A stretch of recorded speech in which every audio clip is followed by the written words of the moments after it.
Assalamualaikum warahmatullahi wabarakatuh. Kami dari kelompok 6 ingin menjelaskan tahapan dan perkembangan kota dan desa. Sebelum kami memulai, izinkan kami memperkenalkan terlebih dahulu. Saya Putri Sayita. Saya Andira Suci. Saya Nanda Putri.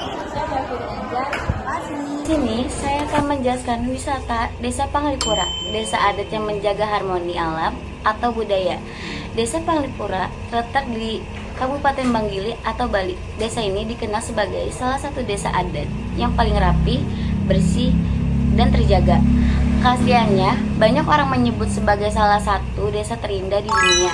Namun, yang membuat Panglipura menarik bukan hanya keindahan fisiknya, tetapi juga bagaimana warga mempertahankan nilai-nilai tradisional sambil tetap berkembang sebagai desa wisata.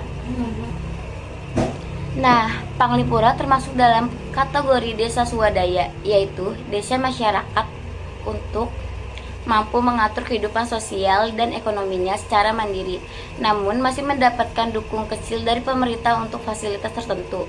Desa ini menjadi contoh bagaimana kreatif lokal bisa menjadi kekuatan utama untuk memajukan ekonomi desa.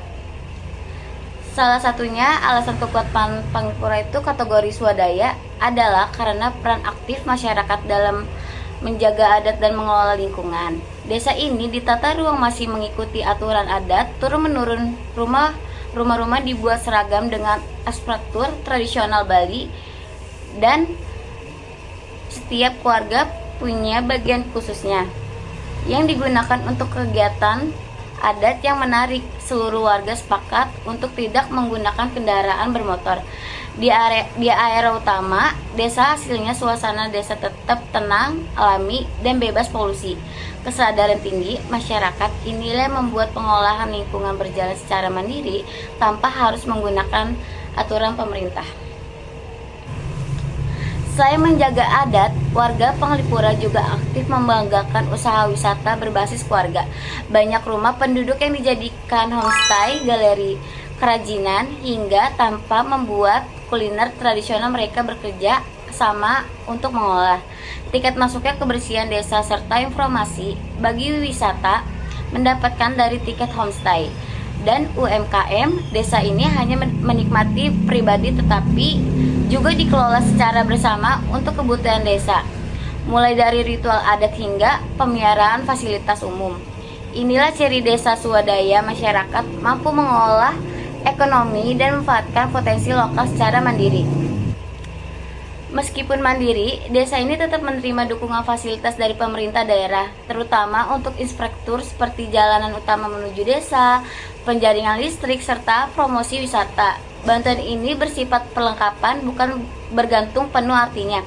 Masyarakat Panglipura sudah sangat aktif menggerakkan desa, namun untuk pembangunan fisik berskala besar, mereka tetap bekerja sama dengan pemerintah. Pola kerjanya seperti ini sangat sesuai dengan karakter desa swadaya, mandiri tetapi masih terbuka terhadap bantuan yang mendukung kemajuan desa. Sebagai desa adat, Panglipura juga menjadi pusat interaksi sosial dan budaya, upacara adat lingkungan secara rutin, dan setiap warga memiliki peran yang jelas dalam kegiatan desa. Nilai gotong royong atau di Bali disebut ngaret masih sangat kuat. Setiap pembangunan diperbaiki, bangunan adat atau persiapan upacara dilakukan bersama-sama. Kerja sama ini dapat memperkuat hubungan antara warga, tetapi membuat warga desa mampu bertahan dan berkembang tanpa berlalu bergantungan pada pihak luar. Desa Panglipura menunjukkan bahwa kita bermasyarakat punya kesadaran kolektif, semangat gotong royong, dan penghargaan terhadap warisan leluhur.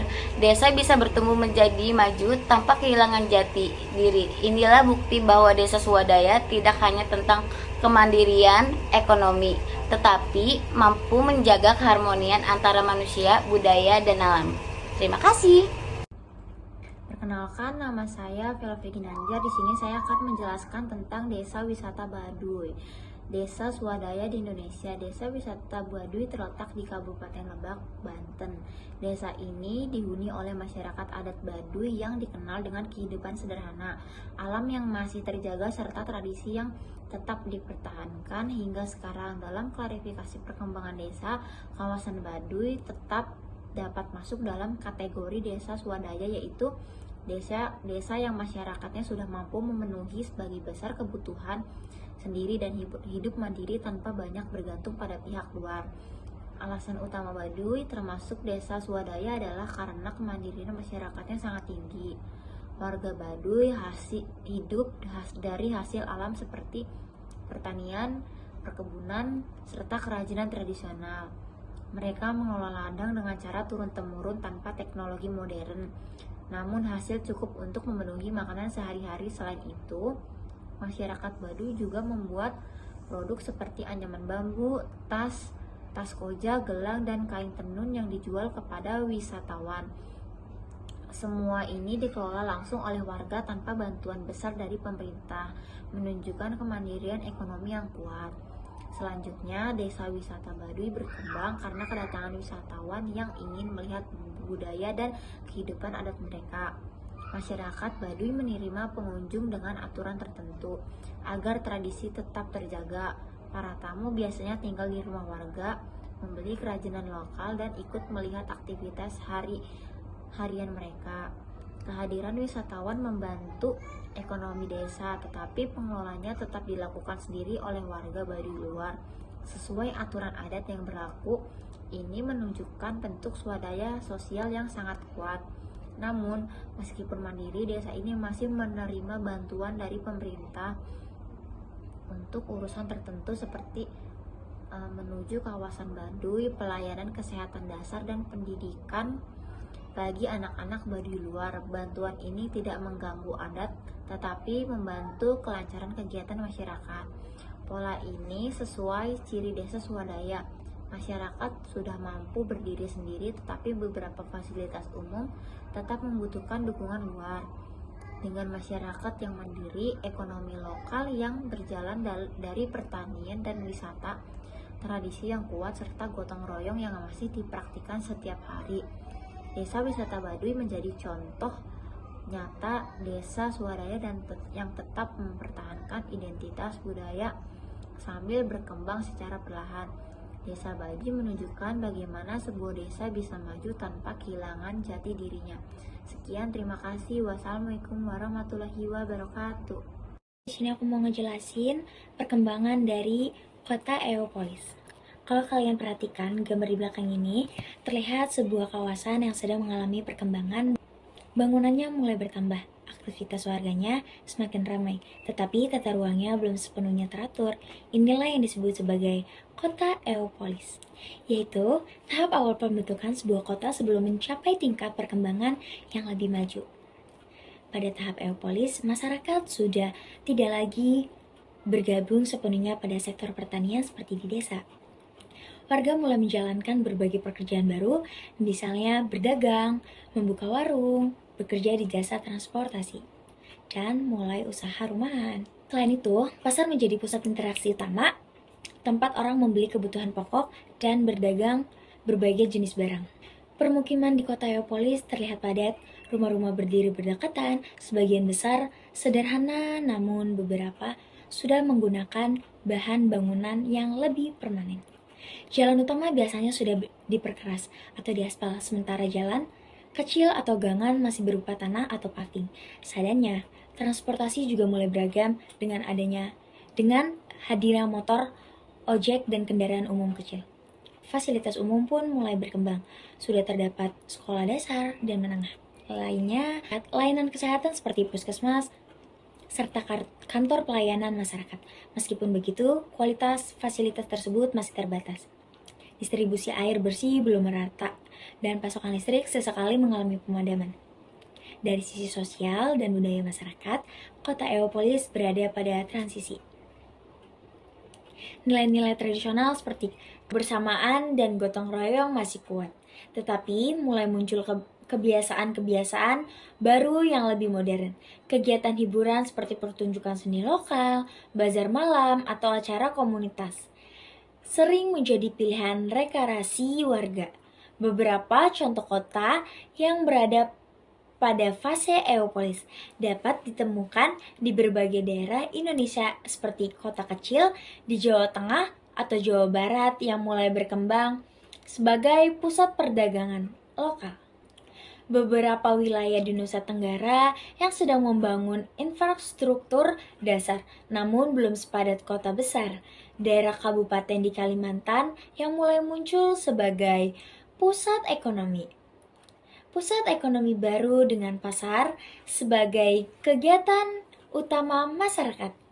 Melihat video ini, kita dapat memahami bahwa kota Eopolis merupakan tahap transisi penting dari wilayah perdesaan menuju kota modern. Di tahap ini, kehidupan masyarakat mulai berubah secara perlahan. Modernisasi sudah terlihat, tetapi nilai tradisional masih sangat terasa. Kota Eopolis menjadi jembatan antara kehidupan perdesaan yang sederhana dengan kehidupan kota. Sekian dan terima kasih. Oke, selanjutnya saya akan menjelaskan yang keempat, perkembangan kota polis atau kota mandiri. Dari gambar tersebut, terlihat suasana perkotaan yang jauh lebih maju dibandingkan permukiman biasa. Bangunan-bangunan bertingkat, berdiri dengan kokoh, jalan raya dibuat lebar dan tertata, serta transportasi umum tampak semakin kompleks. Mulai dari bus kota, kereta, hingga angkutan modern lainnya. Selain itu, tampak pula pusat perbelanjaan, gedung-gedung perkantoran, dan fasilitas umum yang menunjukkan perkembangan kota yang sangat pesat. Gambar ini merupakan ciri khas kota polis, yaitu sebuah kota yang sebelum mandiri, maju, dan menjadi pusat kehidupan masyarakat. Kota polis biasanya dihuni oleh jumlah penduduk yang besar, beragam, dan berasal dari sebagai latar belakang. Warga kota ini bekerja di banyak sektor, tidak hanya pertanian atau perdagangan kecil, tetapi juga industri berskala besar, jasa profesional, pendidikan, pemerintahan, hingga teknologi modern. Di kota polis, fasilitas umum hadir dengan sangat lengkap. Ada rumah sakit besar yang mampu melayani sebagai kebutuhan kesehatan masyarakat, universitas sebagai pusat ilmu pengetahuan, terminal dan stasiun yang menghubungkan kota dengan wilayah lain, serta pusat pemerintahan yang menjadi tempat berlangsungnya pengambilan keputusan penting. Selain itu, terdapat pula ruang-ruang keputusan penting. Selain itu, terdapat pula ruang publik seperti taman kota, pusat olahraga, dan tempat hiburan yang mendukung fasilitas hidup masyarakat. Kota polis juga dikenal sebagai pusat kegiatan ekonomi yang sangat kompleks. Banyak perusahaan nasional maupun internasional beroperasi di kota ini. Aktivitas ekonomi yang beragam membuat kota polis ini sering menjadi pusat perputaran uang dan peluang kerja yang tinggi. Kehadiran pabrik, lembaga keuangan, dan kantor-kantor besar menambah dinamika kehidupan lainnya. Dari gambar tersebut juga terlihat bahwa kehidupan masyarakat di kota polis berlangsung sangat cepat, modern, dan dipenuhi aktivitas. Orang-orang terlihat sibuk, mobilitasnya tinggi, dan gaya hidupnya lebih maju. Hal ini menunjukkan bahwa kota polis bukan hanya tempat tinggal, tetapi juga pusat kegiatan regional yang mempengaruhi wilayah sekitarnya, baik dalam aspek ekonomi, sosial, maupun budaya. Secara keseluruhan, kota polis mencerminkan sebuah kota yang telah berkembang menjadi pusat peradaban modern. Terima kasih. Terima kasih. Wassalamualaikum warahmatullahi wabarakatuh. Sekian dari kelompok kami. Lebihnya mohon maaf. Assalamualaikum.